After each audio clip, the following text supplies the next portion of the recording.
देश में जनगणना का वर्ष चल रहा है।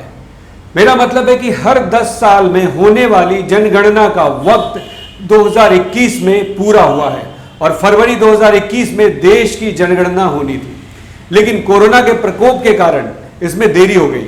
ऐसा लगता है अब ये 2022 तक ही पूरी हो पाएगी।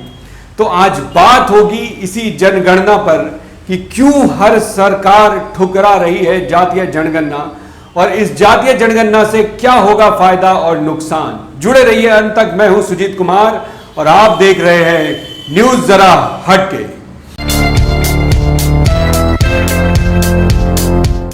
आज बात जातीय जनगणना की। आखिर जातीय जनगणना इतना बड़ा इशू कैसे बन गया है? क्या जातीय जनगणना गैर जरूरी है?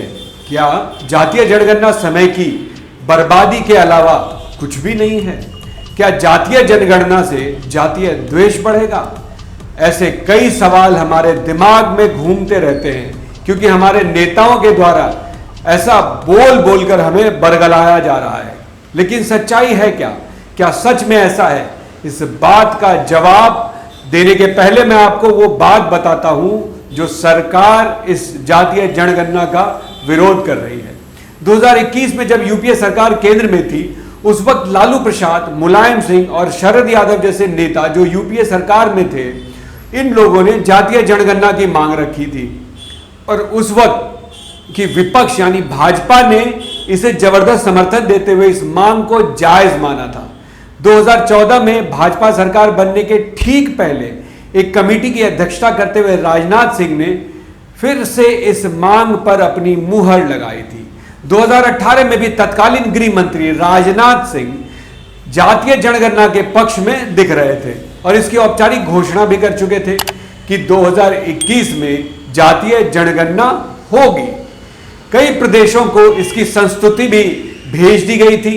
राष्ट्रीय पिछड़ा आयोग ने भी इसकी सिफारिश भेज दी है, लेकिन अब सत्ता में बैठे लोगों के कान पर जूं तक नहीं रेंग रहा।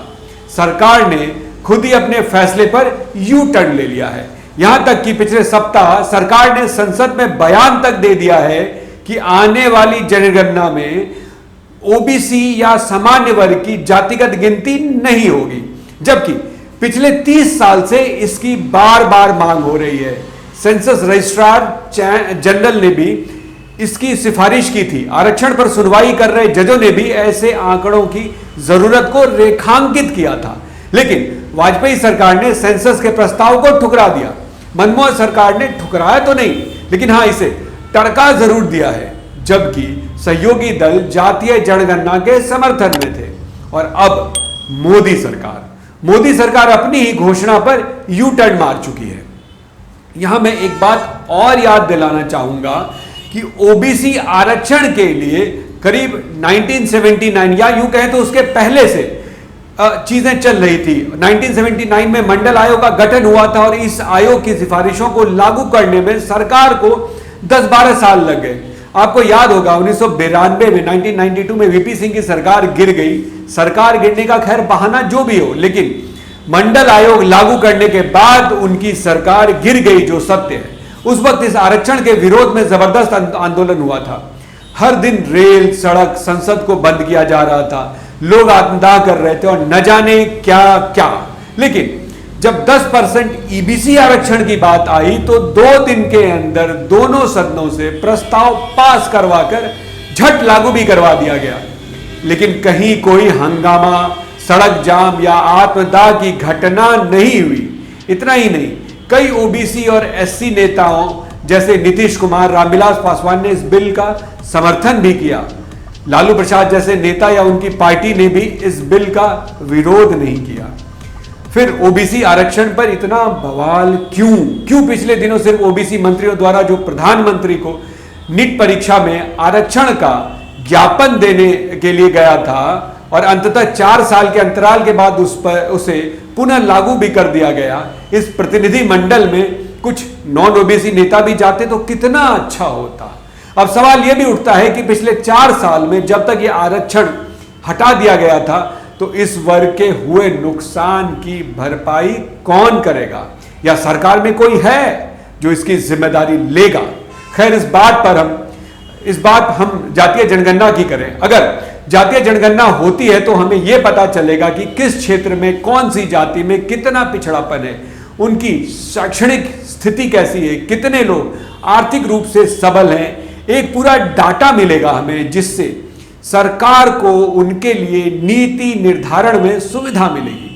क्षेत्र और जाति के अनुसार पिछड़ापन का सही कारण पता चलेगा, जिससे सटीक योजना बनाने में मदद मिलेगी।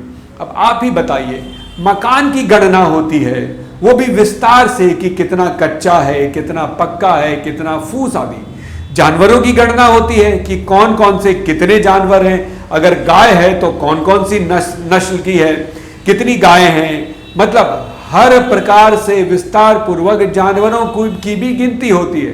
तो इंसानों को कैसे छोड़ सकते हैं। वैसे बिहार में भाजपा को छोड़कर सभी पार्टियां जातीय जनगणना के पक्ष में हैं।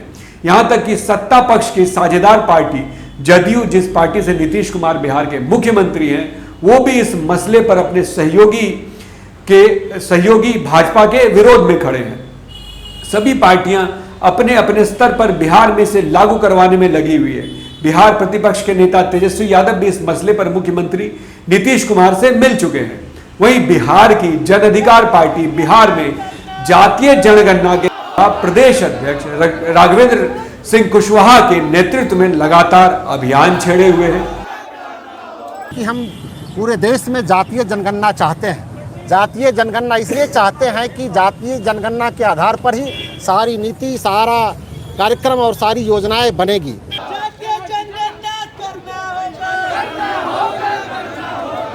अब देखना यह है कि इनका आंदोलन कितना रंग लाएगा और केंद्र सरकार जातीय जनगणना करवाने की दिशा में क्या कदम उठाती है।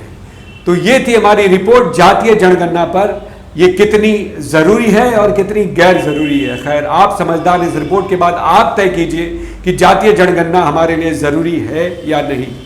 तो इस रिपोर्ट, अगर ये रिपोर्ट आपको पसंद आया है तो प्लीज इस वीडियो को लाइक करें, अपने दोस्तों के साथ इसे शेयर करने पहुंचाने के लिए इसे शेयर करें। और हाँ, अगर आपका कोई सुझाव हम तक पहुंचाना है तो नीचे कमेंट बॉक्स में कमेंट जरूर करें। और मेरे मित्र, मेरे दोस्त, मेरे दर्शक जो अभी तक हमारे इस चैनल को सब्सक्राइब नहीं किए हैं तो प्लीज इस चैनल को सब्सक्राइब करिए और बेल बटन जरूर हिट कीजिए। इससे हमारा हर अपडेट सबसे पहले आप तक पहुंचेगा। मिलते हैं अगले वीडियो में।